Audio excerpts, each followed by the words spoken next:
Hola oyentes, bienvenidos al capítulo 15 de Medianoche en Maine. Estamos dando comienzo al segundo volumen de este podcast dedicado a Stephen King que hacemos en Martes Ataca. Mi nombre es Lucía y me acompaña Andrés. Hola Lucía, gracias por la bienvenida a mí y a todos los oyentes. Yo a veces me pongo en ese rol de ser un oyente que tiene el privilegio de poder charlar estos temas con vos. Vamos a arrancar con esta segunda temporada / volumen, ya que le hicimos capítulos a los episodios, cambiando un poco la dinámica y dejando de lado las novelas de Stephen King. Para algunos será una mala noticia, para otros, quizás los lectores más añejos, será una buena noticia porque es sabido que King escribe en varios formatos y uno que se le da muy bien, ya vamos a charlar por qué, es el formato de cuentos cortos, así como las novelas con doble L, que serían novelas breves. Sí, nos estamos embarcando en una tarea ardua, bastante difícil porque no vamos a hacer un episodio por cuento, lo cual sería bastante ridículo. Algunos no la meritan tampoco. Pero vamos a aprovechar sus compilados de cuentos para analizar uno por uno, algunos más en profundidad que otros porque hay un par que son para, bueno, está bien. Así que vamos a arrancar cronológicamente porque tiene bastante sentido arrancar por el primer compilado, ya que es cuando Stephen King la estaba pegando, le estaba yendo bien, en parte porque tenía que entregar un libro y no llegaba a hacerlo. Dijo, en unas revistas estuve publicando esto, a ver si les interesa. Lo cual también creo que le expandió bastante el universo a los primeros lectores que tuvo, para entender, bueno, viene de acá. Y hablando de viene de acá, vamos a hablar de Night Shift. Así es. Es el umbral de la noche. Sí. Acá ya estamos teniendo una discrepancia porque este libro yo lo leí en inglés y Andrés lo leyó en español y ninguno de nosotros se sabe los títulos en el otro idioma. Así es, tengo acá una listita, una ayuda de memoria donde tengo 2 columnas, una que dice title y otra que dice título. Sí. No discrepan mucho entre sí los títulos, las traducciones de los mismos, pero no estoy acostumbrado a leerlos en inglés, así que... Sí, van a escuchar las dos versiones a lo largo del podcast. Cualquier duda la pueden googlear o nos pueden preguntar luego del episodio. Es en parte el problema que yo decía antes, que la tarea de hablar de tantas historias en simultáneo, no en simultáneo, en el mismo episodio, porque, bueno, un título de una novela, ¿te acordás? Pero, ¿qué tenemos acá? Como 20 cuentos. Es más, sí es en cierto modo en simultáneo, porque Night Shift en particular tiene 20 cuentos y tienen una coherencia interna.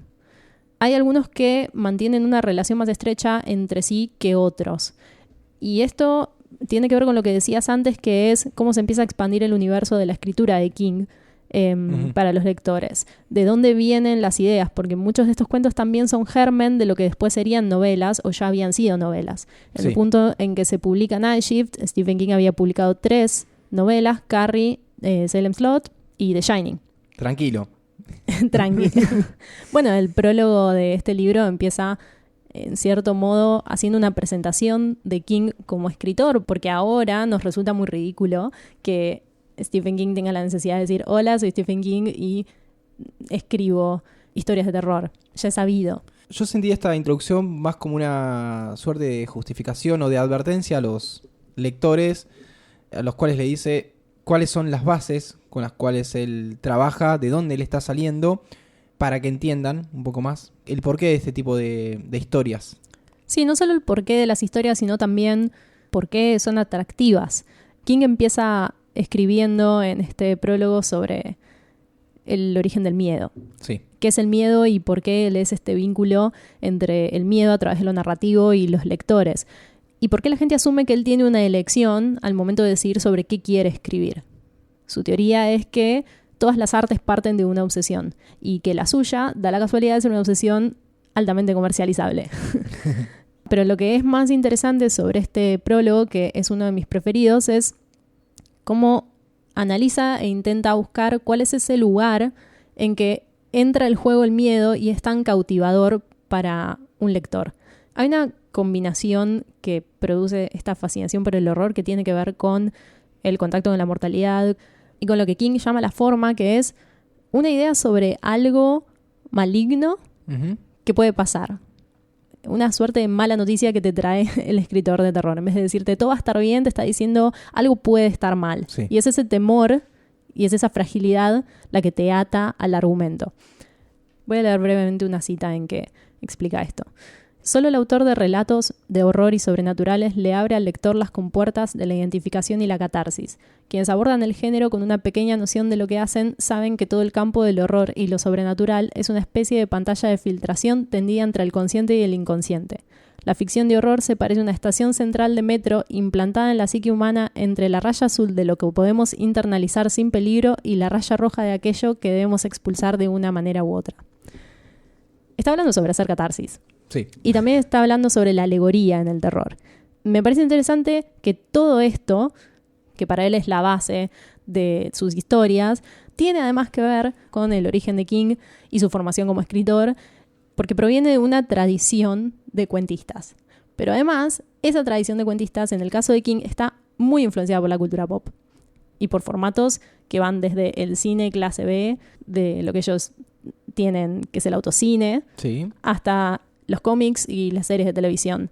Hay mucha influencia en diferentes códigos en lo que es el origen de las historias de King.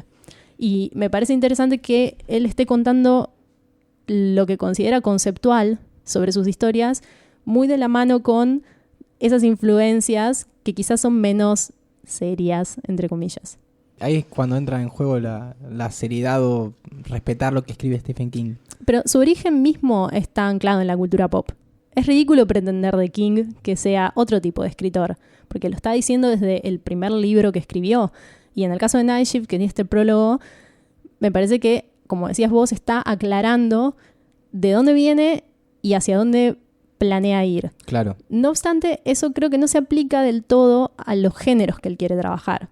Creo que King no se está comprometiendo a muerte con el terror. De hecho, en los 90 lo dejó bastante de lado. Ya hablamos sobre cómo, pasada esa década de adicción a las drogas, empezó a encontrar el lugar para contar otro tipo de historias también, sostenido por un éxito económico. Yo veo que lo que él fue haciendo fue mover el terror. ¿En qué lugar está? Moldeándolo. Sí, pero a las situaciones me refiero. El terror puede ser el monstruo que está abajo de tu cama, o puede ser la misma muerte, algo tan natural como la muerte de una persona. Tal cual. De hecho, uno de los libros que vamos a charlar en este volumen, no voy a decir cuál es, quiero que sea sorpresa, pero es uno de los compilados más recientes de King, y los cuentos que contiene tienen mucho más que ver con los terrores de lo cotidiano, con la violencia, el abuso, el asesinato, la maldad, etc. Y creo que también eso tiene que ver con una maduración de King como escritor.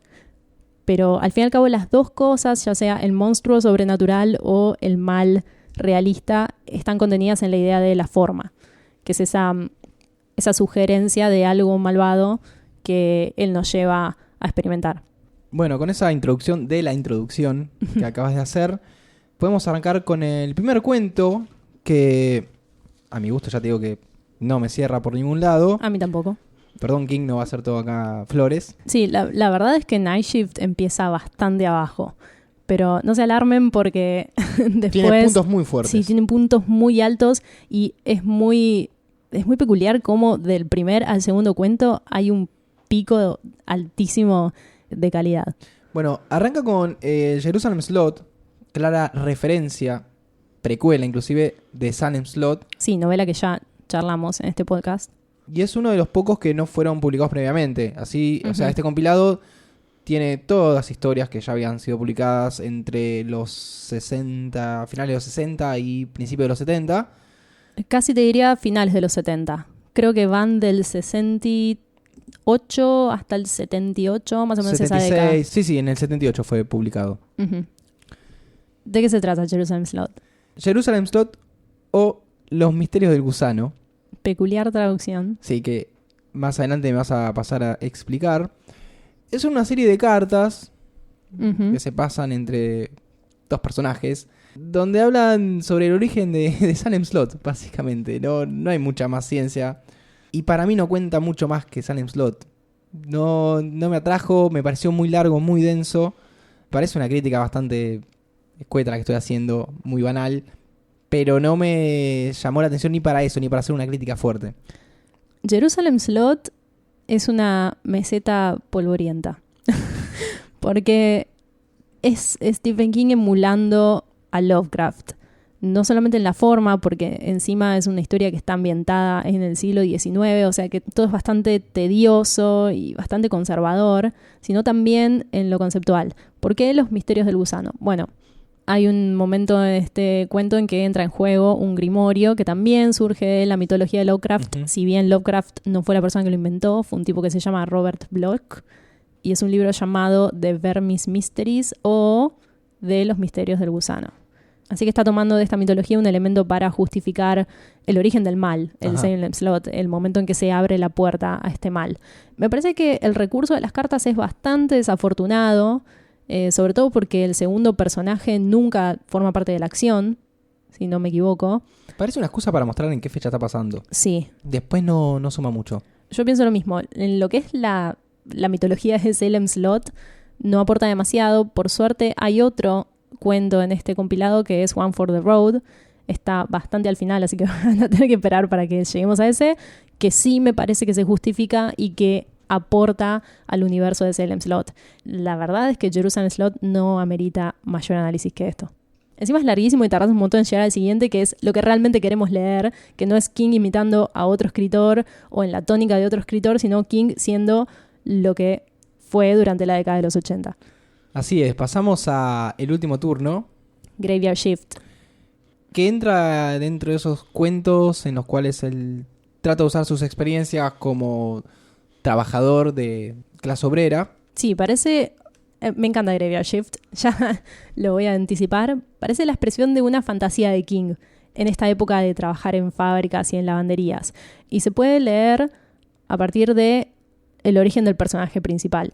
Graveyard Shift cuenta la historia de un ex estudiante de universidad que está trabajando en una suerte de fábrica. Sí. Y un jefe muy desagradable, muy chocante, que no para de recordarle todo el tiempo que él iba a la universidad y fracasó o terminó ahí con él. Le asigna una tarea a él y su grupo de compañeros de trabajo que consiste en limpiar el subsuelo de su lugar de trabajo.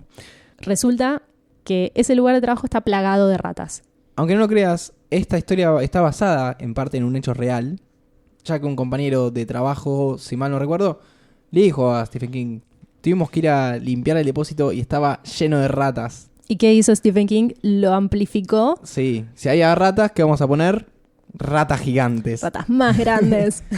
Bueno, hace poco me enteré que las ratas pueden llegar a tener unas dimensiones bastante grandes. Sí, bueno, eso es algo que me gusta mucho sobre esta historia, que es la minuciosa descripción de las ratas, que alcanza un nivel tan repugnante, tan repugnante, porque describe el calor, la viscosidad, el pelo, el olor, la manera en que se mueven, y llegado el punto en que ellos descubren que el subsuelo tiene otro lugar más abajo y las ratas ahí mutaron, en cierto modo, describe estas ratas ciegas, sin patas, que son súper repugnantes. Sería algo así como las napas del pueblo o de la ciudad donde están. Es un nivel mucho más abajo de la tierra, donde se crearon una suerte de, no sé, catacumbas o... Sí, es un lugar muy húmedo y muy oscuro que nadie limpia jamás. Y no. Y bueno, ¿cómo puede terminar esta historia? El empleado, que es protagonista, termina forzando al jefe para que lo acompañe a este nivel subterráneo y ofrecerlo en cierto modo a una rata mayor, sí, que lo destruye. Lo interesante es que el protagonista tampoco sobrevive. No aclaramos que íbamos a spoilear este libro, pero creo que... lo hacemos en todos los episodios eso. Sí, si no sabían la dinámica, perdón, pero pueden empezar a irse ahora. Tuvo una adaptación cinematográfica en los 90, en la cual claramente el presupuesto se vuelca a las ratas. Y sí. Ni a los actores, ni a un poquito a la escenografía, pero si vas a hablar de ratas, meter muchas ratas, si no se entiende, no funcionaría la película. No, es que son en realidad el corazón de Graveyard Shift, pero tiene otras cosas interesantes que me parece son la catarsis de King en cuanto a sus trabajos previos, que es la descripción del ambiente laboral y el concepto del trabajo inhumano. Más de una vez los personajes mencionan que el tipo de trabajo que les están pidiendo hacer no es humano. Están como despojados de su dignidad, en cierto modo. Sí. Y lo que sería la venganza de este tipo que iba a la facultad y terminó trabajando en algo que todos dicen no es digno, es vengarse de la persona que lo maltrata todo el tiempo y se lo recuerda constantemente. Todo el tiempo se refiere a él como college boy. Me parece de lo más esencialmente King de esta colección y me gusta mucho cuán moderno es y cómo se nota eso en contraste con Jerusalem's Lot, que es un tedio absoluto, porque Graveyard Shift va a las chapas. Eso no lo entiendo porque 7, 8 años de diferencia entre relatos. O sea, Graveyard Shift lo escribe en el 70. No, yo creo que simplemente tenía una intención distinta con una y con otro, y en una funcionó porque estaba siendo muy honesto con su manera de escribir y en otra no funcionó porque estaba tratando de adaptarse a un formato o a un estilo narrativo que no me parece que se le dé muy bien. Creo que Graveyard Shift es, en su intensidad y asquerosidad, un buen ejemplo de la narrativa pop de King, que está influenciada por lo que son las películas de mutantes, de criaturas gigantes, de alienígenas, etc. Seguimos con Marejada Nocturna. Night Surf. Otra peculiar traducción. Sí. Pero esta no tiene explicación. No, creo que no. Sí, Night Nocturna. Fin. Que tengo entendido que es una suerte de precuela a lo que después fue The Stand. Sí, porque esto funciona como un epílogo de un apocalipsis en que un virus aniquiló a la humanidad y se continúa esparciendo en los grupos de sobrevivientes. No es un relato que a mí me llame demasiado la atención. Me parece que está un poco sacado de contexto. Ajá. Que no tiene tanta fuerza por sí mismo como consecuencia de lo que pasó cuando no te están contando lo que pasó. Pero creo que tampoco era esa la intención, sino algo más parecido a un cuento que me recordó, que es The Vacation, de Ray Bradbury, un cuento del 63 que narra algo similar. Es la historia de una familia que se toma unas vacaciones de 30 años después de que desaparezca la humanidad sin ningún motivo aparente. Un día se despiertan, no hay más humanidad, no hay nada más. Cool. Y se toman, cool o súper deprimente. Es un poco sobre eso. Hay una reflexión sobre la soledad post-apocalíptica, pero más relacionado a el valor de la humanidad con todas sus falencias. Me parece que Night Surf está un poco en esa tónica, pero no alcanza a transmitir lo que transmite The Vacation de Bradbury. Sí, y pasamos a los que más uno de los que más nos gustan. Anticipo que al final del episodio vamos a hacer un top 5 cada uno de cuáles son los cuentos que más nos gustaron. Creo que lo vamos a repetir en todos los episodios esto. Igual se van a dar cuenta porque son los que nos van a llevar más tiempo. I am the doorway, soy la puerta. Bien, sí, traducción. bien. Yo le hubiera puesto soy la... Yo le hubiera puesto el portal. Soy el portal, sí. Sí. O el umbral. No, portal me parece bien.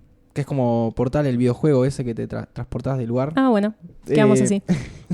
Que hace una reflexión muy interesante sobre la exploración espacial. Sí. Una suerte de crítica de si vale la pena o no invertir en la exploración espacial. Viste que la NASA todo el tiempo está pidiendo plata y haciendo nuevos descubrimientos para que los financien. Esta historia trata sobre un astronauta que pide todo lo contrario. Basta ir al espacio. Sí, también cuenta un poco cuáles son las posibles consecuencias de la exploración espacial, de las cuales nunca nos vamos a enterar, y lo hace obviamente en un tono de ciencia ficción que para mí es excelente. Este cuento es excelente. Sí, el protagonista vendría a ser algo así como el monstruo de la semana de X-Files. Sí, tal cual. Ya que él, estando en el espacio, tiene un contacto. ¿Qué sería? ¿Tercer tipo este? ¿Cuarto tipo? ¿Tercer tipo? Tercer tipo, no sé, bueno, contacto. ¿Cuál es el cuarto tipo? No sé, relaciones. Sí, igual no sabemos tampoco cómo es ese contacto. Si es el contacto con una entidad alienígena o con una enfermedad alienígena.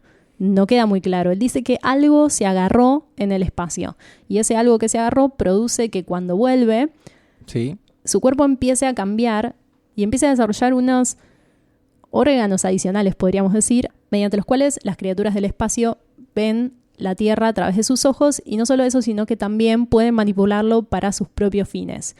Sí, le empiezan a crecer ojos. En las manos. Eso Eso inspiró la portada de Night Shift, por lo menos de la edición que sí, yo tengo, que hay es varias lindísima. hay varias ediciones. Pero creo que la más común, o sea, la que más se ha repetido, es la que tiene la ilustración de I Am the Doorway. Sí, hay uno que es la mano vendada con ojitos. Hay otros que son los ojos solos. Bueno, la que es en español es una porquería, la portada. Es horrible. Así que no, ni vamos a mencionar porque no tiene que ver con nada. Sí, tiene este portal, que en este caso lo tiene en sus manos, que por eso las venda, porque si él descubre esos ojos tienen acceso a la Tierra y toman posesión de él, y él pierde el control sobre sí mismo. Sí. Narra, por ejemplo, el asesinato de un joven que está desaparecido, que él sabe que fue él, pero que a la vez no fue él. Bueno, sobre eso, algo que está presente en I Am the Doorway y en varios otros cuentos de Night Shift, probablemente los iremos marcando, es la idea de convertirse en otra cosa. Sí. Me parece que la idea de la transformación, y sobre todo de la transformación fuera del control del individuo, es algo que a Stephen King le interesó muchísimo en su primera etapa de escritor. Ya hablamos sobre The Shining, sobre The Archive, mismo sobre Firestarter, en que están muy presentes estas temáticas y son la base de esas historias. Y en el caso de Night Shift hay varias historias que cuentan la experiencia de individuos convertidos en asesinos en contra de su voluntad o sienten recuerdo de eso. Y también hay conversión de parte de las máquinas. Bueno, sí, eso es otra temática que quizás podemos vincular más con Christine. Pero lo que me parece interesante de este concepto es que siempre es King hablando sobre el proceso creativo de la escritura, sobre la imaginación y ese estado suspendido entre lo real y lo imaginario que conlleva sentarse a escribir. Pero también lo que está quizás más presente en The Shining, que es la transformación por la adicción. Es una ficción muy autorreferencial y me gusta cómo siempre está enmascarada en los géneros de terror, ciencia ficción y mismo fantasía. Lo que me gusta mucho es el final, ya que es abierto, porque él se quema las manos, trata de quitarse, esa compuerta a otro planeta, galaxia, universo, lo que sea, y finalmente se da cuenta que le están creciendo en el cuerpo esos ojos. Sí. Espectacular. Muy desesperanzador. Los finales de los cuentos en Night Shift también tienen cierta forma similar. El final abierto, que tiene un gran plot twist o una gran revelación al final, se da mucho en los cuentos de Night Shift. Y hablando de transformaciones, podemos pasar a The Mangler, la trituradora. Uf. Que a mí me gustó. A mí me parece lo más torpe de esta colección. No está bien escrito. Pero no está bien pensado tampoco. Contá de qué se trata. Básicamente está todo en la trama. Básicamente hay una lavandería donde trabajan muchas mujeres. Es una lavandería industrial. Sí. Se trabaja con químicos, máquinas, etc. Y de golpe hay una máquina llamada Mangler, que es una planchadora. Sí. Que provoca accidentes en las personas que los usan. Y no se empieza a entender, porque no son causales humanos. De golpe se activó algo cuando estaba apagada, ponele. Y después te vas dando cuenta que esa máquina intencionalmente está causando esas muertes. Porque está poseída. Claro, le gustó la sangre de un accidente que sucedió y está atrás de una suerte de rito satánico. Ajá. Sí, es recontra clase B. Es recontra clase B. No tiene ningún tipo de sentido, pero no particularmente porque esté mal, entre comillas, la idea de que una máquina esté poseída. Me parece que está mejor desarrollado en Christine, que es bastante similar. Sino porque la idea de la máquina planchadora me parece muy poco poética. ¿Dónde trabajaba Stephen King? Sí, también. Este es otro de sus relatos de épocas más duras. Pero no solamente el argumento, sino también la resolución del conflicto, cómo exorcizan esta máquina a dos personas que no están en absoluto preparadas para hacerlo, y la máquina huye de la lavandería. Genial. No tiene ningún tipo de sentido, no tiene razón de ser. Claramente no está entre tu top 5 de favoritos. No. The Mangler me parece muy barato para Stephen King. Bueno, tenía mismo a esta altura. Tenía un sueldo bajo. Es un cuento de 1972. Entonces pasemos a uno que seguramente nos haya gustado a los dos. Sí. De punta a punta, ya que está escrito de una forma espectacular. Este es buenísimo. Es el Coco. No promete nada con que ese podría título. ser en realidad el hombre de la bolsa. Sí, se llama The Boogeyman, Sí. que es el hombre de la bolsa. Este es uno de los cuentos que yo recordaba con mayor veracidad. Este libro lo leí hace bastante, ya casi 10 años. Y recordaba que me había aterrado muchísimo. ¿Por qué? Es un cuento que está contado desde la perspectiva de un padre cuyos 3 hijos han muerto. Y él asiste a una sesión con un psicólogo para contarle y sacarse del pecho qué fue lo que pasó. Según él, lo que pasó es que estos 3 niños fueron asesinados por el Boogeyman. Ajá. Parece una premisa súper imbécil contada de esta manera, pero está tan bien narrada y está tan bien justificada la acción en la creación de este protagonista, porque todo lo que él dice en esa sesión con el psicólogo es la base de lo que sucede a lo largo del cuento. El protagonista, para empezar, es un personaje detestable. Es un tipo súper machista, y no solo machista, sino es el estandarte de un montón de prejuicios sociales, porque también es homofóbico, sí. Es xenófobo, tiene 1000 problemas, y cuenta la historia desde una posición en la que él siempre tuvo razón y todo lo que decidió lo hizo a fines de probarle a otro que él tenía autoridad. O sea, siempre ser la persona que tenía razón y escarmentó a la mujer. Ajá. Y todas esas decisiones fueron lo que llevó a sus hijos a la muerte. Cada vez que este personaje habla sobre su esposa es muy chocante. Hay un tema de machismo muy fuerte en The Boogeyman que me parece interesante porque lo que está haciendo es abordar el rol del padre como potencial fuente de daño para sus hijos, que es también un miedo recurrente de Stephen King. Lo vemos en Pet Sematary, lo vemos en The Shining, etc. Y esto podría parecer que es la mentalidad de King, porque al fin y al cabo el personaje lo escribió él, pero hay otro personaje, que es el psicólogo, Ajá. que es claramente el que está introduciendo la contracara o la respuesta que pone en evidencia lo que es este machismo. Después de todo es una sesión de terapia. Claro, Le pero está buscando la vuelta. Sí, pero desliza su opinión, porque hay un momento en que el protagonista está hablando sobre su mujer y diciendo que es una trola, porque para ella fue muy fácil irse a la cama con él, y el psicólogo le dice, bueno, pero con ese criterio fue muy fácil para vos también. Los dos se fueron a la cama. Sí. A la cama. Eso es muy latina, novela latina, mi expresión. Es interesante cómo el psicólogo pone a prueba a ese personaje y el personaje reacciona siempre con mucha violencia. No te hagas el vivo. Lo único que quizás es un poco limítrofe sobre The Boogeyman es el final. Porque resulta que ese psicólogo... Esto abre el lugar a discutir. Resulta que ese psicólogo se quita la máscara y fue todo ese tiempo el Boogeyman que mató a sus hijos. Pero no está presente cuando se hace eso. Sí, se va del consultorio, y después lo hace. Vuelve y está, creo que saliendo el placard o entrando al placard. Hay como una metáfora. Si eso es metafórico, creo que está bien. Porque por un lado existe Boogeyman, y por otro lado es una metáfora de, creo yo, los miedos que él tiene como macho alfa dentro de la sociedad, ni siquiera como padre. Es muy posible que sí, porque de hecho todo el transcurso del cuento es él expresando su miedo y sus debilidades. Y esa expresión de las debilidades son lo que termina de destruir la imagen de sí mismo, que es esto que decís, un macho alfa. Si funciona de esa manera, creo que dentro de todo está bien, pero creo que es lo único que quizás no hubiera hecho de esa manera en The Boogeyman. Aún así, todo lo que son las muertes de los niños y la descripción de la manera en que The Boogeyman los ataca es excelente, es súper tétrico y no hay nada más feo que leer sobre cadáveres de niños, así que esto ya tenía de por sí esa ventaja. Sí. En general es una de las historias más congruentes y con mejor desarrollo de personaje en todo Night Shift. Sí, porque aprovechando este recurso de una sesión donde está hablando y contando todo lo que pasó de sus hijos, se termina desenmascarando un personaje bastante completo. Sí, además está bueno que no exista la necesidad para King de que uno empatice con ese personaje. No, simpatizas. Porque es unos problemas. imposible.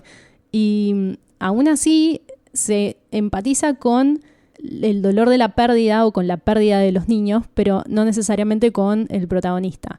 Y eso también me parece que es un buen recurso. Me recuerda un poco a Carrie, en que habíamos hablado cómo él presenta a Carrie White y cuán poca conmiseración tiene por ella.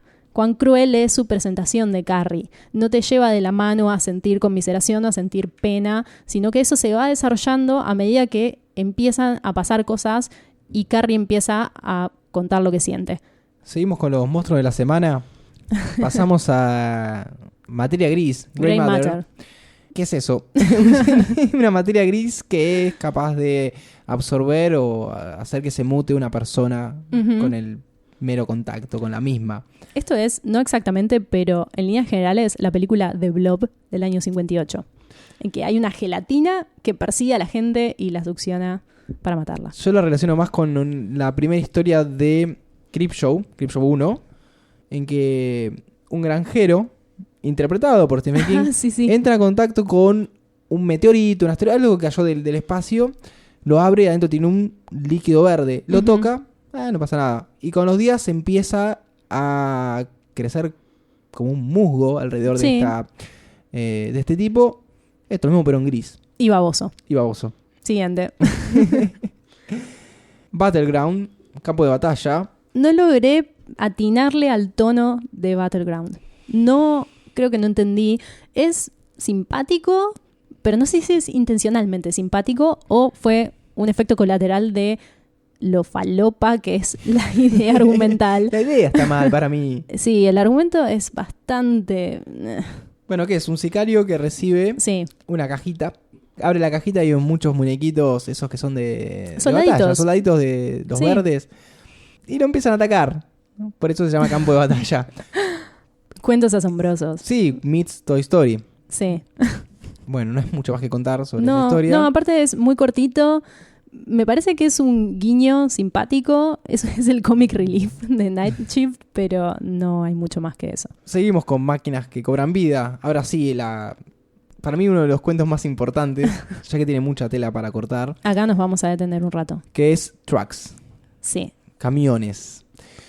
Esto habla de un mundo preapocalíptico, entiendo yo. Sí. En el cual los camiones, ni los autos, ni las motos, ni las máquinas en general, los camiones cobran vida o empiezan a matar gente.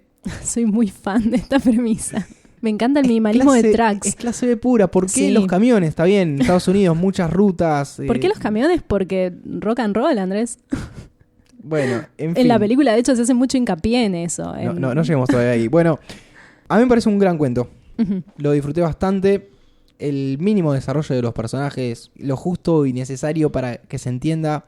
Para mí, Trucks maneja muy bien el minimalismo. Es súper acotado, pero cumple absolutamente todas las metas que debía cumplir. Sí. Y es lejos mejor que el guión extendido para la película. A mí me pasó que leyéndolo iba pensando en alternativas que podían llegar a tener los personajes, como si yo estuviera presente en esa estación de servicio, siendo acechado por camiones que giran en círculo, esperando que salgas para matarte, ya que en un momento se quedan sin combustible, lo cual es bastante lógico, y estas máquinas no tienen bracitos para cargar de combustible.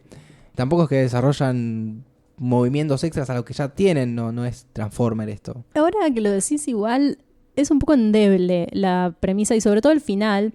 Me parece que lo más interesante de Trucks son esas conclusiones que se van sacando a medida que se presenta la situación, las conclusiones sobre el futuro de la humanidad. Esta va a ser mi vida ahora, servir a unos camiones que quieren que los alimente. Pero el final en sí, cuando el protagonista piensa en las líneas de producción de camiones y cómo van a venir más y más, ahora que lo pienso no tiene tanto sentido, porque esos camiones, primero que las máquinas que los producen no deberían estar funcionando porque no tienen quien las opere, y acá lo que cobró vida son los camiones, no las máquinas en general. Y segundo, esos camiones no se fabrican ya con combustible. No. O sea que... Obvio. Si lo pensás 2 segundos... Esta rebelión puede durar lo que dure el combustible. Sí, pero ¿por qué se sometían a esclavizarse si podían ganar? No sé si era realmente por eso necesario. yo te digo, es como es pre-apocalíptico, no sabés después cómo va a seguir, si va a seguir o no. Bueno, es otro de esos ejemplos en que la historia corta donde tiene que cortar. Sí. Me parece que esto es algo importante en cuanto al formato de cuentos cortos para Stephen King, y es que nunca se llega a ir de mambo. Muchas veces se lo ha criticado por excederse, ya sea en la longitud de las historias o de determinadas partes de las historias, y tornarse aburrido sin llegar a ningún lado. Me parece que los cuentos cortos le hacen un favor porque hay un punto en que se terminan y no importa describirlo todo y contarlo todo, sino qué puertas se abrieron en ese relato para después sacar las propias conclusiones o imaginar. Y pasamos a lo que nos interesa. Creo que lo que justifica que estemos grabando este episodio. Solo queríamos hablar sobre Maximum Overdrive. Así es, año 1986. Stephen King ya estaba ahí, ya tenía todo. Tenía libros escritos, tenía películas estrenadas por grandes directores como Brian De Palma. Tenía drogas, muchas, en exceso. Y tuvo la posibilidad de dirigir su primera y única película. Digo, bueno, por suerte. Ya pueden imaginar por qué fue la única. podría haber avanzado un poquito más la cuestión, entrenarse un poco en lo que es la dirección y hacer algo mejor. Pero sé que la quiso dejar ahí. Porque después vamos a hablar más adelante. No es malo haciendo screenplays.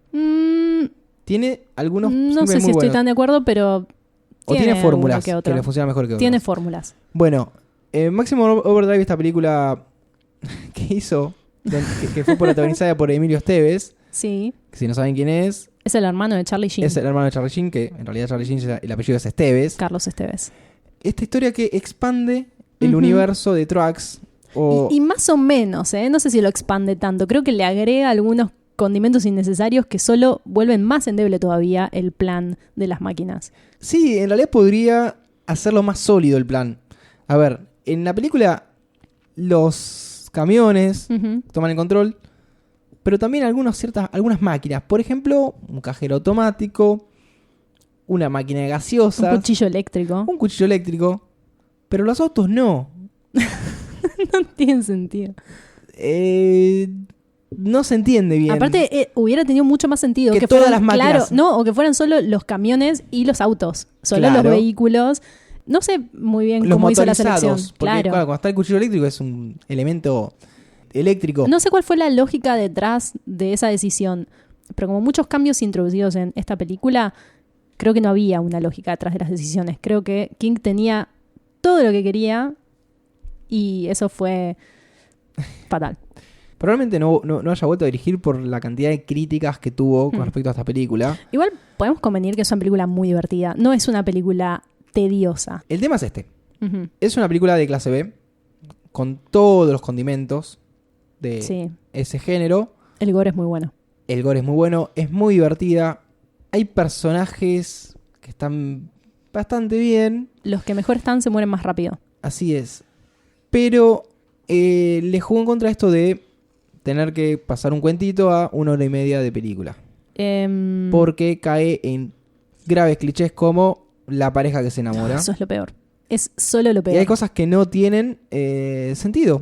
Para mí no tienen sentido directamente. No tiene sentido. Entonces me dan mucha lástima que un tipo que escriba tan buenos personajes haga esos personajes cualunques. Como todos sus pifies de la década de los 80, King lo justifica diciendo que estaba muy drogado. Sí, eso lo leí en Hollywood Stephen King, que es un libro que analiza película a película. Más bien analiza el impacto de Stephen King en el cine, ya que esta es la única película que tiene él. Y sí, su justificación fue que él estaba durísimo y que no sabía qué había que hacer. Y las cosas fueron saliendo y fue todo un desastre. Simplemente pasó. Deslizó en una entrevista que... Esto fue en 2000 y pico, a principios del 2000. Que querría dirigir Gerald's Game. Claramente no pasó. De hecho, no sé si hay peli. No, creo que no. Historia. Pero bueno, se lleva el haber aprendido un montón de cosas. O no se aprende de los errores. No creo que recuerde igual. No creo que recuerde muy bien cómo fue el proceso. Pero sí, en definitiva, el cuento tiene mejores personajes. Si bien no tan desarrollados, me parece que son arquetípicamente correctos, que llevan la acción hacia donde tiene que ir. Me parece mejor la premisa acotada. Son más interesantes las conclusiones internas del protagonista en cuanto a la situación. Y si bien el final es bastante fácil de cuestionar, creo que está bien. Sí, no esperen un peliculón para... Es sobre camiones que cobran vida, o sea... No, es entretenida y ya, no esperen nada de... Se deja ver. Nada bien justificado, porque no lo van a encontrar en esta película. Genera nula empatía, pero se deja ver. Tiene muy buena banda sonora, ya que está hecha por AC/DC. Había tanta plata en esta producción. No había tanta, había menos de $10 millones, pero no llegó a recaudarlos. Claro. Y hay un camión con una careta verde gigante, como para que quede bien claro que los camiones son malignos. Sí, por eso. Uno tenía que tener cara para que se note que...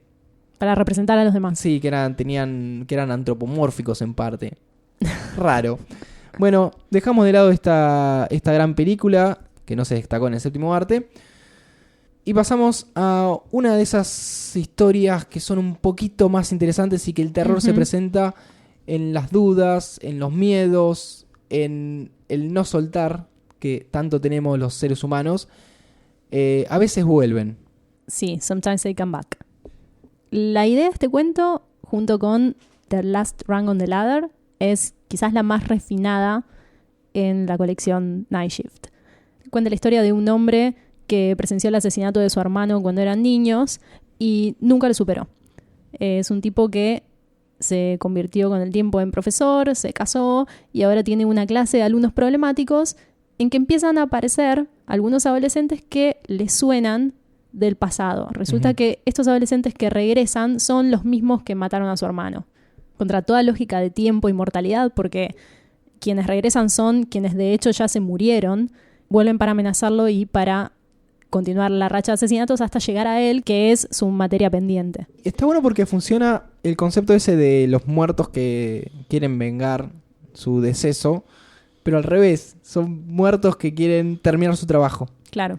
Que quieren vengarse de no haber podido matar a esa persona que quedó ahí pendiente, porque en ese altercado en el que matan al hermano, él está presente y zafa. Sí, me parece que Sometimes They Come Back apunta al miedo que genera un trauma y cómo ese miedo vuelve ante situaciones cotidianas de naturaleza similar. Ajá. Por ejemplo, me robaron una vez en el cajero, entonces ahora cada vez que voy al cajero me siento incómodo o desprotegido. El protagonista, al ser profesor, se vuelve a encontrar una y otra vez con adolescentes que le recuerdan la situación con su hermano y en este caso, finalmente esto se materializa en el mundo real. Deja de ser un terror abstracto y pasa a ser algo concreto. De hecho, los estudiantes que vuelven asesinan a su esposa. Sí. Es una materialización de un miedo anclado en la infancia del personaje. Es como un cáncer. Ese tipo de cáncer que uno lo termina gestando dentro de uno. Sí. Y que te puede terminar matando. Sí, tiene que ver con no soltar, en realidad. Sí, no superar situaciones traumáticas. Porque eso condiciona toda la vida del protagonista y mismo se cuenta cómo él no exterioriza lo que pasó y nadie conoce la historia de lo que pasó con su hermano, ni siquiera su esposa. Es un tumor emocional, digamos. Además, se repiten acá algunos personajes clásicos de King, como son los bullies grasientos, que en este caso además son zombies, y el profesor intimidado por la violencia de la juventud. Lo que no recuerdo bien es cómo termina la historia. Cómo... El final, de hecho, me parece que arruina un poco el desarrollo. Creo que el desarrollo de Sometimes They Come Back es muy sostenido y la amenaza se vuelve cada vez más creciente y cada vez más cercana. Se queda muy establecido que el protagonista se está quedando sin tiempo y que efectivamente estos personajes lo van a liquidar. Por eso me parece que el final corta muy de golpe esta progresión que me parece bastante acertada. Y encima soluciona el conflicto mediante un elemento salido de la nada misma, que es un exorcismo o una convocación de una fuerza, de un demonio para poder combatir a los villanos, que son en sí espíritus, o sea, no se pueden asesinar, sino que hay que recurrir a una fuerza del más allá que se manifiesta en la forma del hermano muerto del personaje. El problema con este final no es tanto lo que sucede, sino que no hay un trasfondo ni una caracterización del protagonista que indique la posibilidad de que puede o sabe cómo hacer un conjuro o una invocación de este tipo. Me parece que ahí está faltando algún tipo de aliado, algún personaje adicional que lo pueda llevar por este camino también, que brinde este elemento a la historia. Pensaba en Salem Slot cuando lo leía y cómo el padre Callahan aporta a Salem Slot el factor de la fe que no está tan presente en los otros personajes y cómo eso vuelve más interesante el enfrentamiento con el mal. Quizás haría falta un personaje de este tipo para suplir lo que le falta al protagonista y poder llegar más orgánicamente a ese final. Aún así, está bien, me parece de lo mejorcito también en Night Shift. Y si seguimos en el entorno educativo, vamos a la universidad donde transcurre... Lavanderías, camiones o escuelas secundarias. Así es, donde transcurre la historia de Strawberry Spring, sí, la primavera de fresa. Uno de los más viejos, porque este es del año 68. Así es. Narra una serie de asesinatos. En primera persona. En primera persona. O como recuerda una persona... una serie de asesinatos dentro del campus universitario. Sí. Está bien. Está muy bien el plot twist. Sí. Bastante evidente, bastante esperable, más que evidente. Para mí le falta algo. No sé qué, pero algo le falta. Yo tengo una opinión bastante distinta. A ver. A mí Strawberry Spring me gusta mucho. Y me gusta a pesar de que el estilo narrativo no es tan propio de King. Creo que esto tiene que ver con la época en que fue escrito. Pero a diferencia de otros, en que me parece que también se presenta esto como The Man Who Loved Flowers, sí creo que funciona por lo siguiente. El plot twist al que se refería Andrés es que la persona que nos cuenta cómo se fueron produciendo estos asesinatos y se fueron pasando de boca en boca las historias, descubre al final que era el perpetrador de las muertes. De nuevo el tópico de la transformación en contra de la voluntad. Y si bien está narrado en primera persona, el tono de la narrativa sugiere algún tipo de memoria alterada. Hay un velo de niebla que cubre lo que está contando el protagonista.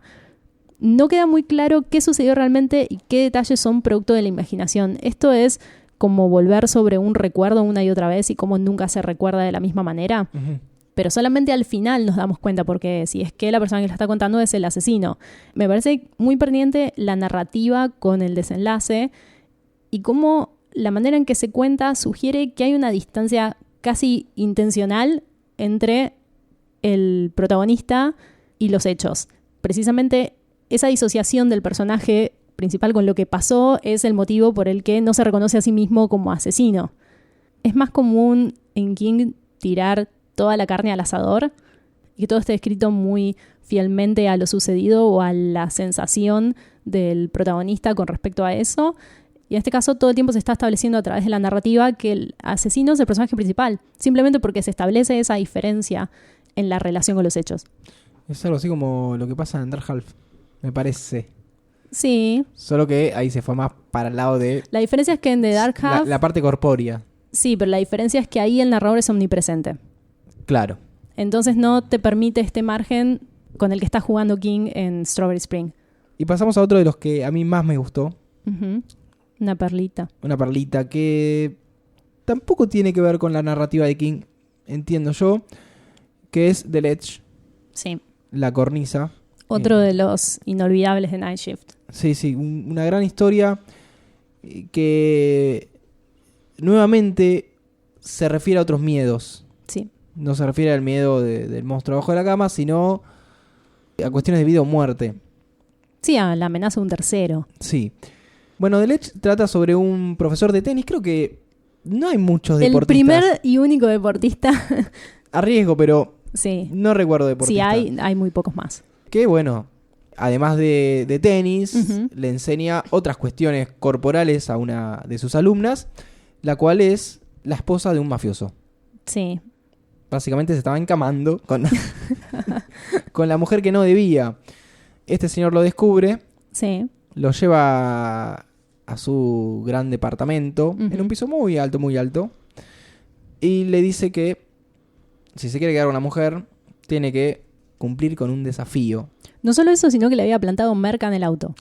El tema es así. Le dice, vos te puedes llevar a mi mujer, uh-huh. te puedes llevar toda esta guita, le ofrece plata, inclusive, si das la vuelta al edificio por la cornisa. Sí.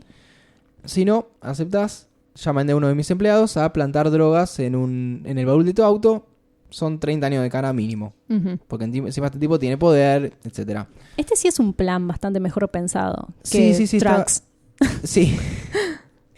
Mucho más maquiavélico. A mí me suena mucho una historia de Hitchcock. Muchísimo. Sí.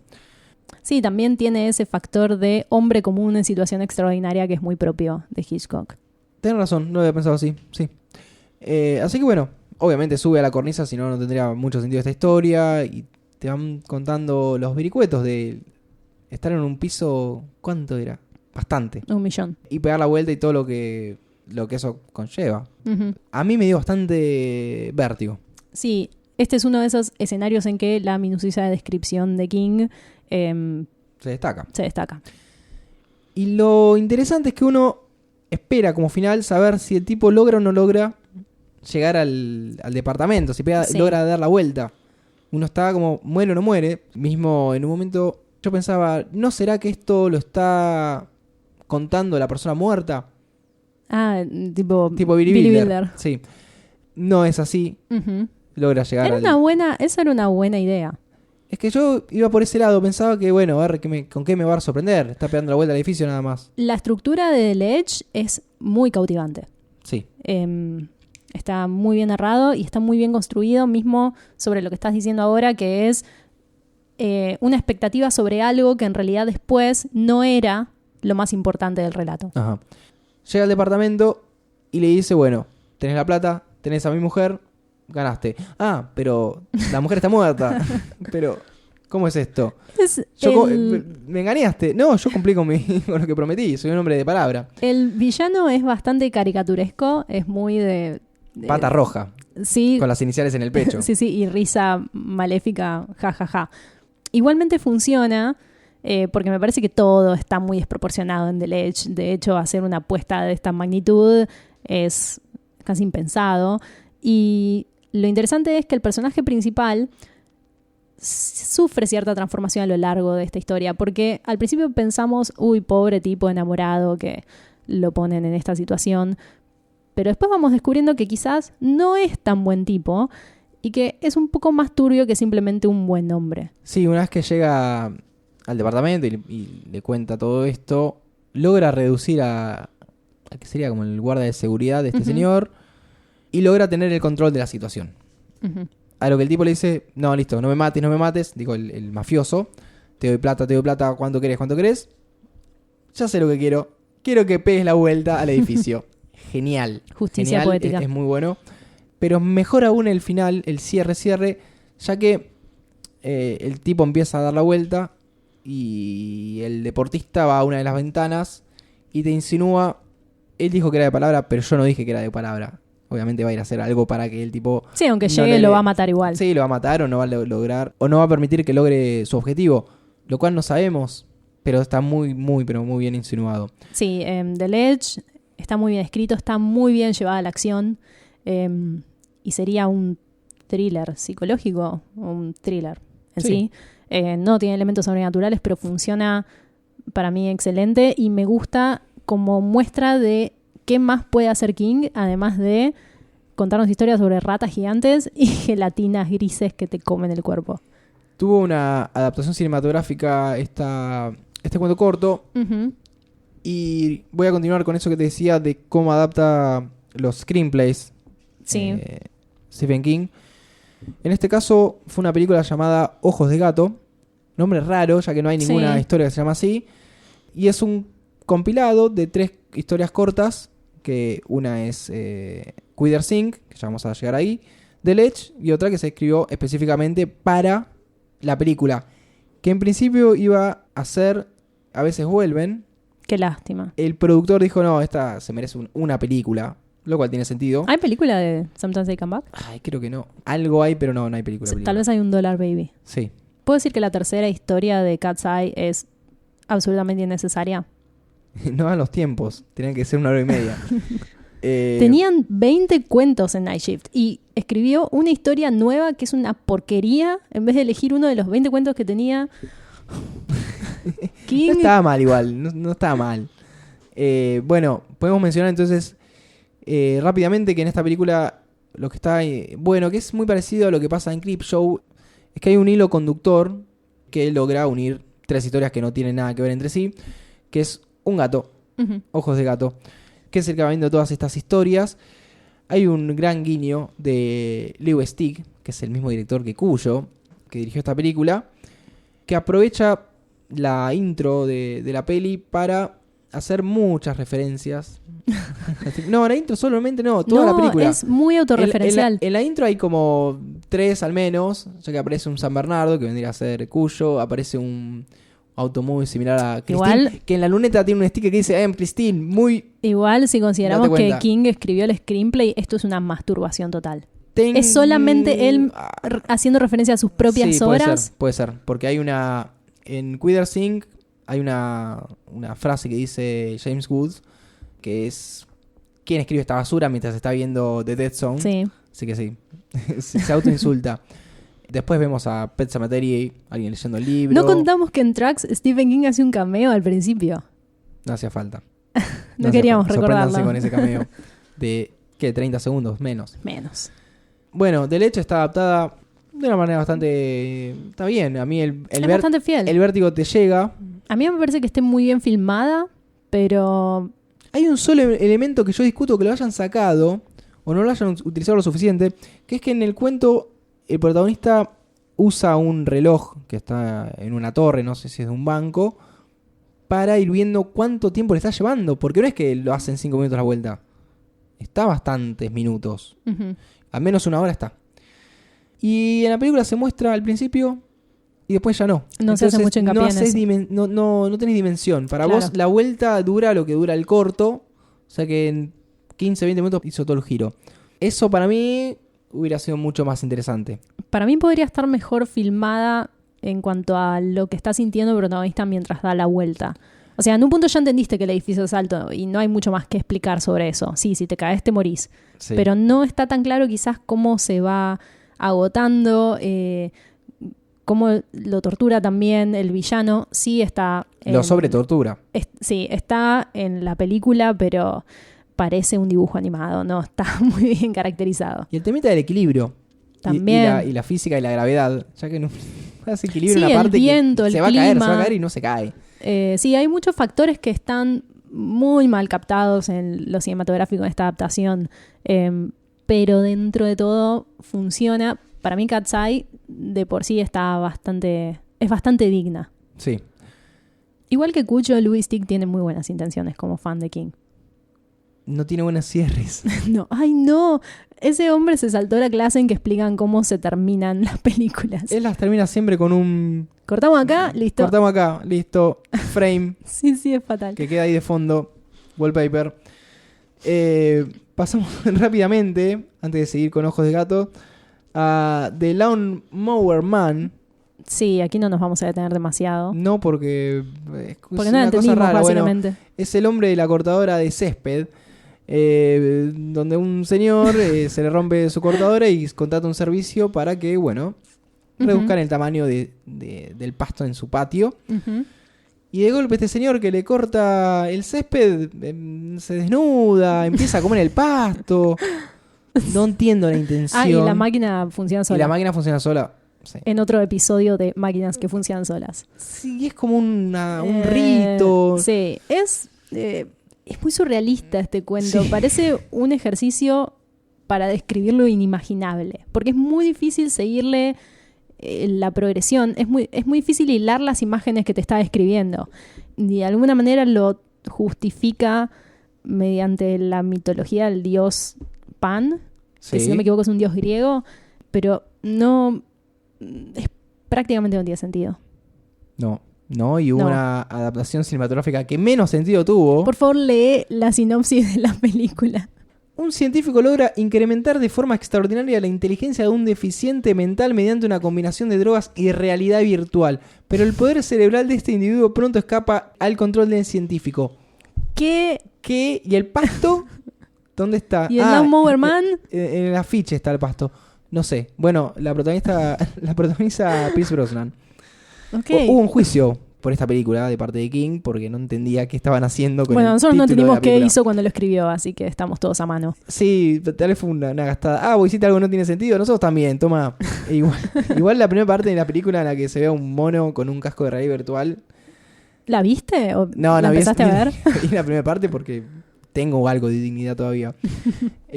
Con unas gráficas 3D hermosas. Así que bueno, no tiene mucho sentido ni la historia ni la película. No entendimos qué fue lo que quiso Si alguien hacer. nos quiere explicar, a veces no entendemos. Son bienvenidos a explicarnos. ¿Habrá alguien? Siempre me pregunto esto con todas las obras artísticas, y es que ¿habrá alguien en la Tierra cuyo cuento preferido en todo el universo cuentista es The Lawn Mower Man? Esperemos que no. Puede ser. Quiero pensar que no. Es muy específico. Tengo miedo. Bueno, y pasamos a Queer Inc. Gema. Basta Sociedad Anónima. Basta Sociedad Anónima. Está bien, es digna esa traducción. Esta historia me llama muchísima atención porque se escribió para Night Shift. Sí. Y es genial. Esta es excelente. Tanto la historia, los personajes, cómo está escrito. Sí, podríamos decir que esta forma parte de un universo similar a The Ledge. Sí. Está escrito en una tónica parecida. Es la historia de un tipo que quiere dejar de fumar y para eso recurre a Quitters Inc., una empresa que le recomienda a un amigo, un frenemy, que garantiza una eficiencia del 100%. No, 97%. 97%, pero no aclara antes de que él firme el contrato cuáles son los métodos que van a utilizar. Resulta que Quitters Inc.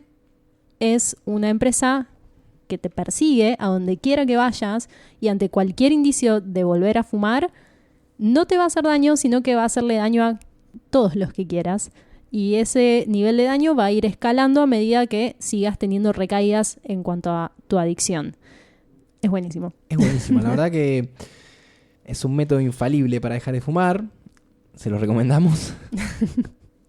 La corporación maligna me parece un lindo concepto. Está muy bueno cómo usan el amor por el prójimo para decirte que dejes de fumar o de tener una adicción, ya que cuando vos te mueras, también esas personas son las que se perjudican. El famoso piensa en tus hijos. ¿Alguien quiere pensar en los niños? Sí, exactamente.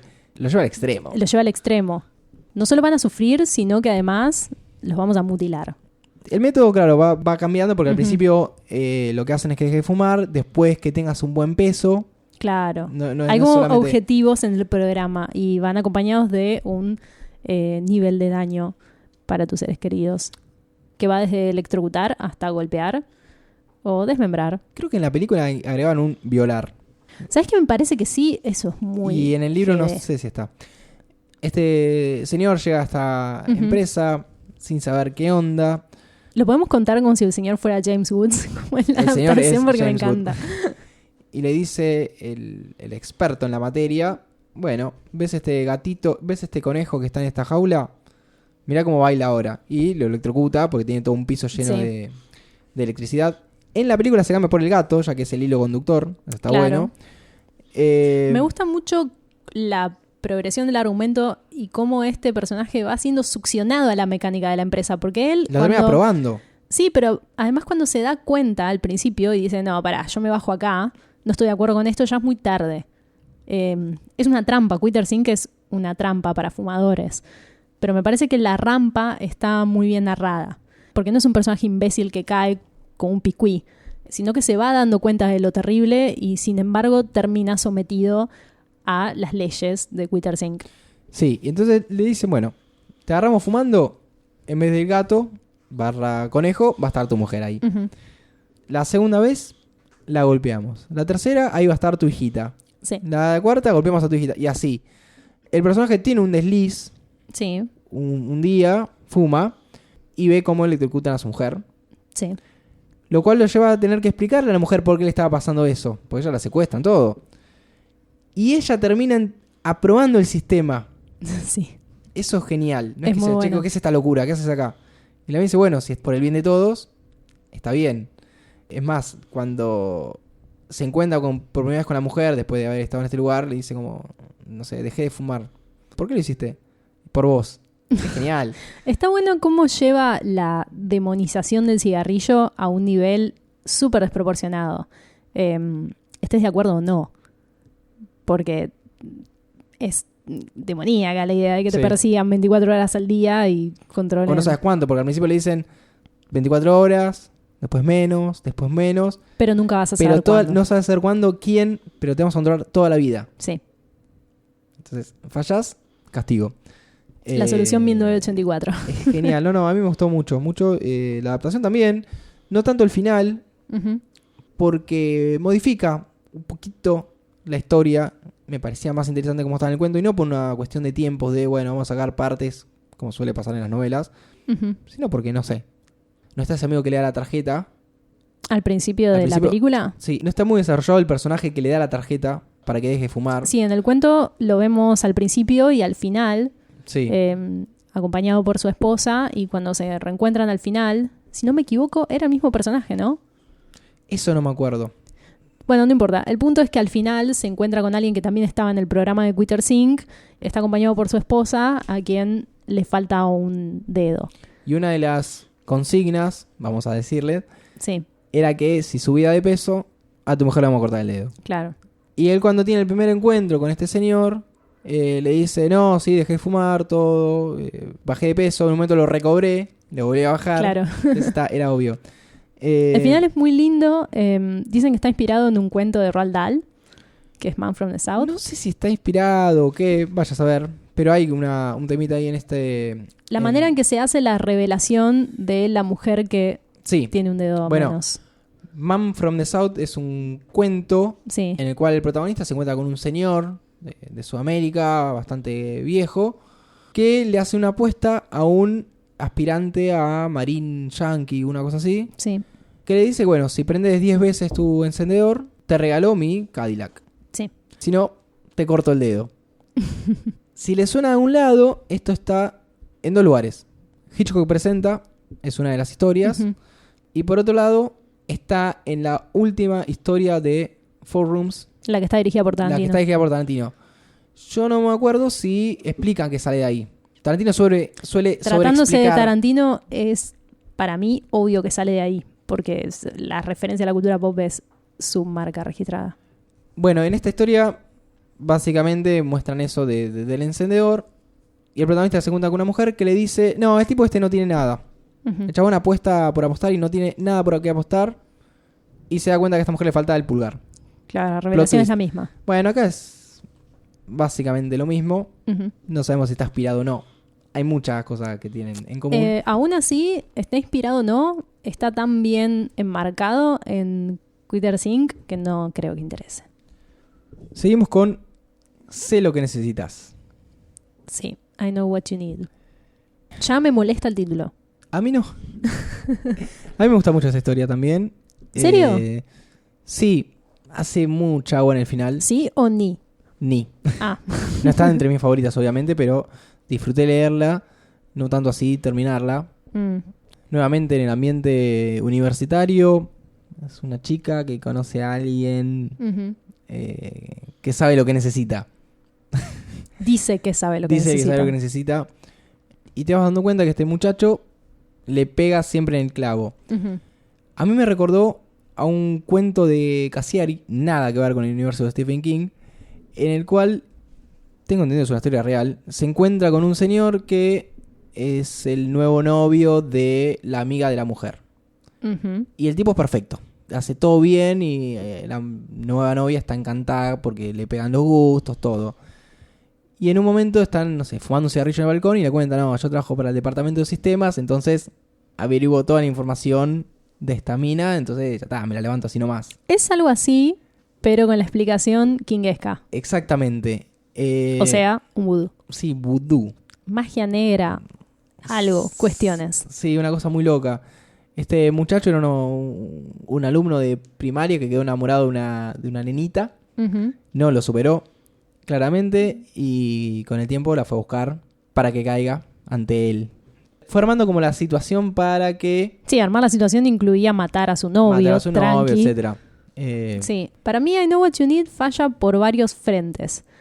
Por un lado, el personaje loser, enamorado, que recurre a un método muy poco ético para atraer a esta chica, me parece muy plano. Y ella no es para nada interesante. Mismo la resolución que queda en manos de ella no dice nada. Es muy floja. Pero creo que hay momentos de I Know What You Need en que hay un atisbo de algo interesante que podría ser la idea del abuso, la manipulación psicológica. Sí. Por parte de esta persona que se presenta y dice, yo sé lo que necesitas, te lo voy a dar. Pero me parece que falla porque ella es muy de manual. Es una mujer de papel, sí, digamos. Y al final de la historia, cuando ella se entera que fue engañada y manipulada, hay un atisbo de algo que es una de sus preocupaciones, y es depender para siempre de la valoración de un hombre, que acorde con el personaje del villano es lo que ella necesitaba. Ella necesitaba ser amada y valorada por un hombre. Y ahí se puede entrever algo más interesante, que es, ojalá yo no sea esto que me están diciendo que soy, pero la verdad es que no lo sé. Pero es el único momento en todo este cuento que se presenta la duda, y el resto del tiempo ella es tan crédula y tan pancha que es insoportable. Tiene una amiga que le vive advirtiendo, la roommate, sí, guarda con el flaco este. y se toma el atrevimiento de mandar unos investigadores privados para ver qué onda. Y por eso termina finalmente sospechando y yendo a la casa y ver que tiene unos muñequitos vudú muy similares a ella. Que ella se termina llevando frente a la cara de él. O sea, mirá, te llevo 2 minutos, digo, chao, me voy con los muñecos y lo tiro al agua. Ella es tan pechito, no hay nada en ella que sea interesante, ni siquiera su actitud ante lo que pasó. No tiene alma ese personaje. Es sumamente aburrido y el villano me parece que es un estereotipo también de manual. No me gusta este cuento. Okay, por si queda alguna duda. No queda ninguna duda, entonces vamos a pasar al próximo. Los chicos del maíz. Children of the Corn, una de las historias más conocidas en el cine, más bien que... 8 películas. 8, pensé que eran 9. No, 8 películas. Son unas cuantas películas. No sé cuánto tienen que ver con el material original, la verdad es que nosotros no vimos ninguna. Creo que vos viste la primera. Yo vi una parte de la primera con Linda Hamilton y me pareció bastante mala. O sea que no quiero pensar cómo son las otras 7 si la primera no está tan buena. Yo creo que acá es el caso inverso a Salem Slot. Porque Stephen King insiste con un universo, insiste y no tiene mucho para dar. Sin embargo, Children of the Corn es una semilla de maíz, justamente, que puede ir para cualquier lado y tener muchas, tiene muchas películas. Sí, abre la puerta a un mundo en que la mayoría no se te fue contado en lo que es el cuento Children of the Corn. Este cuento narra la historia de una pareja que está viajando en auto por la ruta y choca a un niño que está saliendo de un maizal, aparentemente matándolo, pero cuando se bajan del auto se dan cuenta de que ese niño ya estaba muerto, le habían cortado la garganta.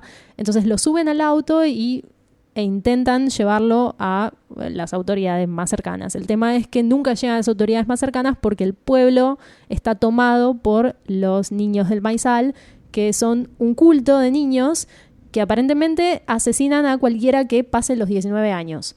Esto lo vamos descubriendo a través de imágenes alegóricas pertenecientes a esta religión que al parecer rinde culto a un ser superior que vive en el maizal. Y no parece ser una religión muy amigable. No con los adultos. Una diferencia entre la historia y la película, al menos con la primera, es que la premisa parte de esta pareja que está haciendo un viaje para, recuperar la llama. Sí. Se viven peleando, la pasan como el orto, no entienden por qué están juntos. Bueno, hagamos un viaje por ahí. Y en la película son como unos compinches de aventura, lo cual cambia todo. En la historia, cuando muere ella, para él es casi un favor. No sé exactamente. No para mí tanto. Eso es de lo mejor en la decisión de la identidad de estos personajes, porque es un cuento muy corto y es importante decidir si la pareja de protagonistas se quiere o no. Claro. Yo creo que el protagonista sufre cuando ella muere, si bien pareciera que se odian, pero es un tipo de sufrimiento que es más real porque no es idílico.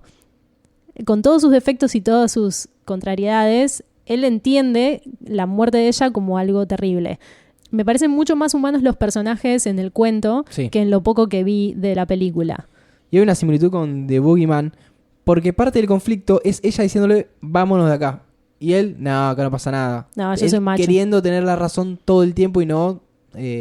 Así es como ella muere y él termina a la merced de los niños del maíz.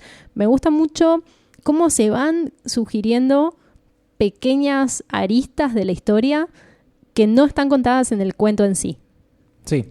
Por ejemplo, que hay algunos miembros de ese culto que no están de acuerdo con las leyes del dios, qué sé yo, y consideran rebelarse o consideran escapar. O rebelión y reemplazar al líder. Claro, y también lo que es el desenlace, que es el personaje principal a merced de este monstruo o fuerza que habita el maizal y al cual le rinden culto, que, por lo que nos cuenta King, lo destruye. Además, tiene un imaginario visual muy interesante y que da pie a algo muchísimo más amplio. Las figuras del dios hechas con maíz. Con maíz y la mujer del protagonista con los ojos arrancados y llenos, Sí. las cavidades llenas de maíz, crucificada en el campo. Pero me parece interesante y buena decisión que lo haya cortado ahí. De hecho, Children of the Corn nunca llegó a ser una novela, simplemente el germen de algo muy poderoso. Por eso digo que es el caso contrario a Salem Slot. Claro. Salem Slot, Wonderful Road. Uh-huh. Bueno, otra historia que se escapa. Ya estamos llegando al final, estamos Sí. en la historia 17. Esta que se escapa bastante de lo que es el típico King, que es el último peldaño de la escalera, The Last Rung on the Ladder. Sí, acá este es complejo. Este es complejo. Este es verdaderamente complejo. Volvemos a los miedos que tenemos las personas con respecto a Ujú. relacionarnos con otras personas. En este caso es un muchacho que cuando es niño le salva la vida en parte a su hermana, ya que están jugando en un granero, se rompe una escalera Sí. y si ella se cae, se mata y él la termina salvando porque arma como una... Sí, como un colchón de paja, Sí.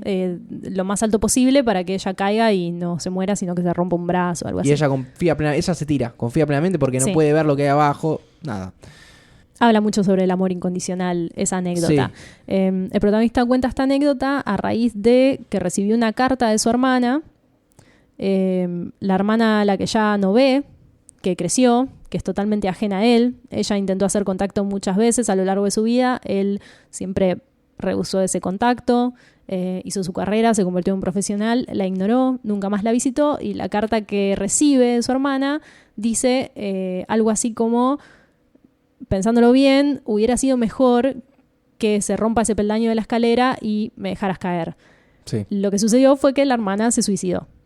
Lo lee en el diario poco antes de que nos cuenten qué es lo que dice la carta. Es una historia muy contundente, está muy alejada del género habitual de King y entra en un nivel de complejidad porque en un punto se entiende que su hermano la quiso tanto que no la pudo soltar como niña, quedó anclado en la idea de su hermana como esa criatura inocente a la que le salvó la vida, y la idea de que ella sea una mujer y se independice y empiece a cometer errores en su vida fue lo que le pareció un factor de separación. Sí, congeló a la hermana en una etapa de su vida. En un ideal, además. Sí. Es una historia muy triste. A mí, la manera en que está escrita, dónde empieza y termina, qué se nos cuenta y qué no, me hizo acordar mucho a las historias de Carver, de qué hablamos cuando hablamos de amor. En realidad, yo leí Principiantes hace muy poquito, que son las versiones sin editar de esas historias, y parten no de un conflicto específico, sino de situaciones que son puntos de quiebre para las personas. A veces son situaciones de lo cotidiano, a veces son decisiones tomadas o remordimientos, y habla sobre esto, la tristeza de las relaciones humanas. Pero es una narrativa que a mí me llamó la atención porque empieza y corta en cualquier lugar de la acción. Ajá. No tiene una forma tan ligada al conflicto, el clímax, la resolución. Y me parece bastante similar a lo que está haciendo King en The Last Rung on the Ladder, que es muy poético y muy dramático. Tiene una carga dramática muy fuerte. O sea, ¿qué motiva esto? ¿Dónde empieza? ¿Dónde termina? ¿O qué pasa en el medio? Mismo, ¿qué hay detrás de la psiquis de este personaje principal? Sí. Es algo que no se nos cuenta. Simplemente nos queda ver que alguien es elegido para ser amado y tener una vida, y alguien es dejada de lado por ningún motivo hasta el suicidio. Yo lo que entiendo es que él en un momento no acepta las decisiones que tomó su hermana y siguió con su vida. Y lo interesante es que esto no se explica en ningún lugar. Claro. Simplemente él dice: no, la verdad es que no le respondí las cartas. No, la verdad es que tenía que estudiar. Pero va justificándose a partir de... Pero ¿qué es lo que le pasa internamente? No sabemos qué es lo que pasó, porque él acaba de salvarle la vida a su hermana querida, y en un punto ese amor se desvanece. Por la idealización de una persona en un determinado periodo de vida. Después, cuando no acepta ciertas decisiones que ella va tomando, porque se casa, se divorcia, esto y lo otro. De hecho, el título del diario es Prostituta VIP, sí. Se tira del edificio. Uh-huh.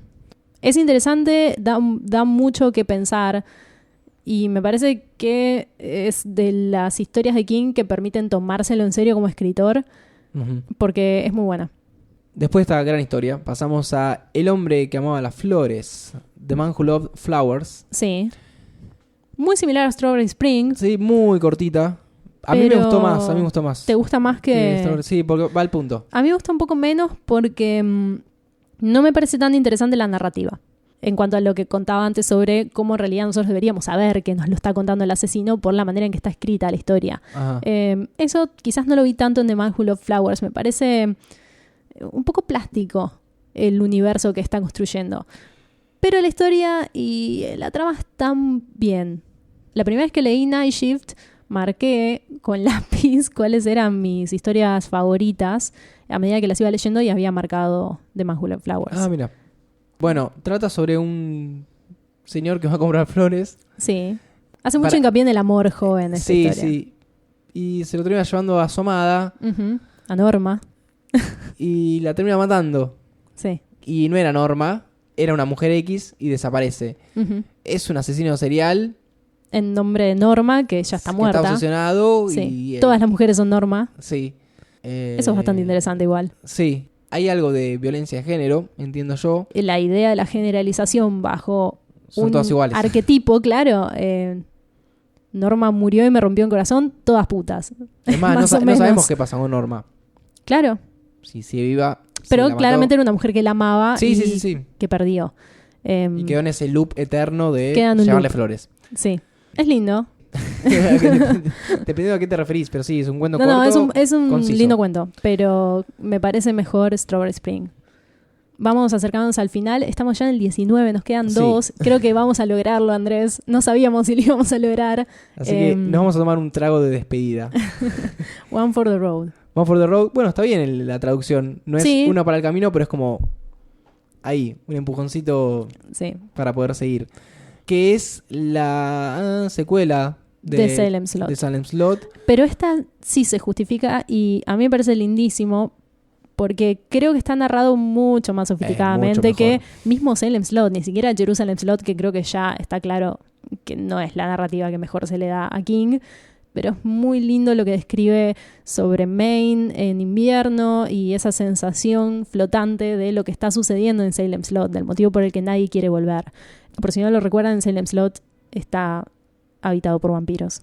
Sí. La portada de la versión en español de El Umbral de la Noche es un auto con mucha nieve abandonado. Bueno, y este auto que está en la portada es de un turista que está yendo a determinado destino, se le queda en un pueblo porque agarra un desvío. Y queda la esposa e hija. Se queda sin combustible y va hasta un bar donde están nuestros hermosos protagonistas. Son muy kinguescos. Todos personajes King. Sí, están en un todos bar viejos borrachos de Maine. Nieve, y le explica dónde quedó el auto y dicen como... No, amigo. No, ahí ese desvío no te convenía. Y lo van a ayudar a ir a buscar a su mujer y a su hija, que uno ya sabiendo el tinte de Salem Slot, saben que no van a estar ahí. Y si están, van a estar flotando más que caminando. Sí, no van a ser lo que eran. Así que creo que es un spin-off un poco más interesante. Sí, es lindísimo porque es otra aventura que sucede en Salem Slot y es mucho más cortita. Es como Fargo. Claro. La serie y la película. Sí, es un universo compartido, pero está en cierto modo desplazado. Es lindísima. A mí me gusta mucho cómo está. Las descripciones son muy lindas y hace mucho hincapié en la sensación de amenaza y en sumergirse en lo sobrenatural, a pesar de saber que no puede terminar bien, mucho más que en las muertes concretas o en la descripción de algo material. Lo que llegamos a ver al final de la historia es una niña vampiro que intenta morder a uno de los protagonistas y es salvado por una Biblia. La fajan con una Biblia, básicamente. Pero es muy aterradora la descripción de esa nena vampiro, que también me parece de lo mejor que había en Salem Slot cuando Danny Glick viene a buscar a Mark Petrie, y es sumamente aterrador. No hay nada peor que los niños vampiros. Pero esta historia es un anexo muy, en mi opinión, valioso al mundo de Salem Slot. Una historia que queríamos escuchar. Sí. No nos importa el origen de Salem Slot. Esto es lo que queríamos. Y para cerrar, para mí cierra como muy para abajo se hunde libro. En una tumba. No sé si hay una referencia a lo que fue el final de la vida de su madre. Sí, yo creo que va por ese lado igual. Yo creo que va por ese lado porque The Woman in the Room... ¿Vos pensabas que este libro es uno de los primeros que su madre no vio? No vio Salem Slot tampoco. O sea que no vio ninguno, básicamente. Leyó Carrie. Leyó Carrie. Y ya está. Ella muere de cáncer, al igual que la protagonista de La mujer en la habitación. The Woman in the Room. Sí. Es un cuento muy triste. Es muy triste porque trata sobre el hijo que la va a visitar todo el tiempo al hospital y él ve que todas las compañeras de la habitación van muriendo y ella no. Y el deterioro que eso conlleva. Y ella que en un punto lo mira con cara de no quiero seguir así. Uh-huh. Porque está... Pero no lo verbaliza. Este es otro cuento que es muy interesante precisamente por lo que no se cuenta. Igual que en The Last Rung on the Ladder. Esos son los cuentos en que me parece que la narrativa es mucho más refinada, cuando no se explica todo, pero también son cuentos que están más del lado del drama y no tienen nada que ver con el género tradicional con el que nosotros asociaríamos a Stephen King por cuestión de cultura pop. Me parece que en los casos de Night Shift, que decide despegarse de ese género, lo hacen muy bien. Sí, la temática es la eutanasia. Sí. En cierta forma, el tomar la decisión de qué es lo mejor para el otro. Uh-huh. Porque a veces la decisión de que una persona siga con vida llega a ser egoísta. Al punto de, bueno, la mantenemos viva a esta persona, no importa cuánto esté sufriendo. Sí, hay un cierto acuerdo no hablado, no verbal, entre la madre y el protagonista. Porque ella entiende qué es lo que le está dando cuando le da las píldoras. Él le lleva unas píldoras. Sí. A ver, no puede llevar y dárselas así nomás y que se muera porque se hace una autopsia y alguien la mató. Sí, quizás es este cuento, bueno, hacemos círculo completo volviendo al prólogo sobre el tema de la catarsis y la manifestación del miedo. Quizás es algo que en lo que King pensó cuando su madre estaba enferma y es la exteriorización de algo que nunca pudo hacer. Porque no pudo, porque no quiso, no sabemos. Quizás es una posibilidad que cruzó su mente ante la visión de tanto sufrimiento. No me parece mal su inclusión en Night Shift. Igualmente siento que, al igual que The Last Rung on the Ladder, están muy, muy fuera de lugar. No porque sean malos, al contrario, me parecen muy buenos los dos, sino porque es difícil pasar de una gilada como Grey Matter a The Woman in the Room. Sí. Hay un trecho muy largo entre uno y otro y creo que se luciría mucho más en otro tipo de compilado. Son cuentos de naturalezas muy distintas. También este fue escrito para Night Shift, lo cual llama la atención porque sí, podrían no haberlo escrito o guardarlo para otra publicación. Tal vez quería hacer ese tipo de cierre. Puede ser. Hablar sobre la muerte en sí, sobre la decisión de la muerte como cierre de un libro, lo cual es interesante. Esta historia tiene una adaptación cinematográfica, un $1 Baby, el famoso acuerdo entre King y cualquier cineasta independiente que quiera hacer una película no comercial, que por $1 le cede los derechos. Sí. Si llegas a hacer plata con esto, me debes plata. Y ya lo hemos mencionado, creo, anteriormente, aparece Darabont, sí, quien hizo bastante guita con Stephen King. Pero bien, con honor. No, pero con mucho honor. Tenemos Shawshank Redemption, The Green Mile, The Mist. Sí. Y The Woman in the Room, probablemente la primera película de Darabont. La que empezó todo. Sí. Que está a tono con lo que es la historia. No es muy pretenciosa que digamos. Es un diálogo madre-hijo. Literal. No se arriesgó mucho a adaptar el guión como no lo suele hacer en ninguna de las adaptaciones que hizo a lo largo de su carrera cinematográfica. Llegamos al final. Sí, llegamos al final. 20 cuentos. ¿En qué nota tan triste se va Night Shift? Sí, es muy triste cómo se va. Empieza en una, como dice el graffiti, meseta emocional muy fulera y termina en esta sensación de total desamparo. No sé bien cómo están determinados el orden de las historias, no son cronológicas, pero te llegan a cambiar One for the Road, te lo ponen más arriba y te dejan The Last Rung on the Ladder, The Man Who Loved Flowers y The Woman in the Room. Ya está. Es que, corchazo. Es que encajan ese tipo de historias, como decías vos, para otro tipo de compilados que no es Night Shift. Sí, mismo The Last Rung on the Ladder, The Woman in the Room, como vos decís, The Man Who Loved Flowers, podría incluir Strawberry Spring. Sí, también. Y aún así me parece que la intención de Night Shift es mostrar el catálogo de habilidades de Stephen King. Sí, un CV. Es un CV. En líneas generales me parece un compilado muy bueno. Y por ende vamos a mencionar cuál es nuestro top 5. Sí. ¿Quieres ir vos primero? Bueno, I Am the Doorway, ya lo había dicho. Coincido. Soy la puerta. Sí, el mío también. The Bogeyman. El mío también. The Ledge, La Cornisa. Sí. ¿La incluiste? Withersink, Basta, Sociedad Anónima. Y, pero vemos igual, mi hermano. Hasta ahora vamos mano a mano. Y El Último Peldaño. Bueno, el mío no es The Last Rank on the Ladder, pero solo porque, como decíamos antes, siento que en el contexto de Night Shift está muy en otro nivel. Así que elegí Strawberry Spring. Está en el mismo tono, pero un poquito más cerca del resto de la selección de Night Shift. Igual hay una uniformidad de criterios. Sí, es que se destacan. Hay otros que uno va dejando afuera, porque, no sé, Tracks yo lo incluiría como los mejores. Bueno, a mí me gusta mucho Graveyard Shift, pero... Y me tengo que cortar. Así que ese fue todo nuestro análisis, sería de... Este fue el primer intento de analizar los compilados de cuentos. Esperamos Van a que ser largos los bien. Episodios. Y hay libros que tienen aún más cuentos y hay otros que quizás tienen menos, pero son novelas cortas, así que dan lugar a un análisis mucho más profundo. Veremos cómo nos organizamos para grabar esos capítulos. Si quieren, los invitamos a que nos digan cuáles son sus 5 favoritos o criticar lo que dijimos o enriquecer. O contarnos cuánto les gusta el Mower Man. Nos morimos por saber eso. Si hay un fanático o alguien que haya entendido esa historia. Nos pueden escribir, se pueden contactar con nosotros a través de Twitter y de Facebook. Nos encuentran como Martes Ataca. En Twitter ponen Medianoche Mail el hashtag y nosotros lo buscamos, lo encontramos y lo leemos. Así es. Como siempre nos están escuchando en martesataca.com.ar/Medianoche Main. Los invitamos también, además de los comentarios, a que si les gustó el episodio lo compartan en sus redes sociales. Y suscríbanse Medianoche Main. Sí, si usan iTunes, se suscriben. Sí, esto es el comienzo del volumen 2, así que vamos a estar lanzando episodios de manera más o menos regular.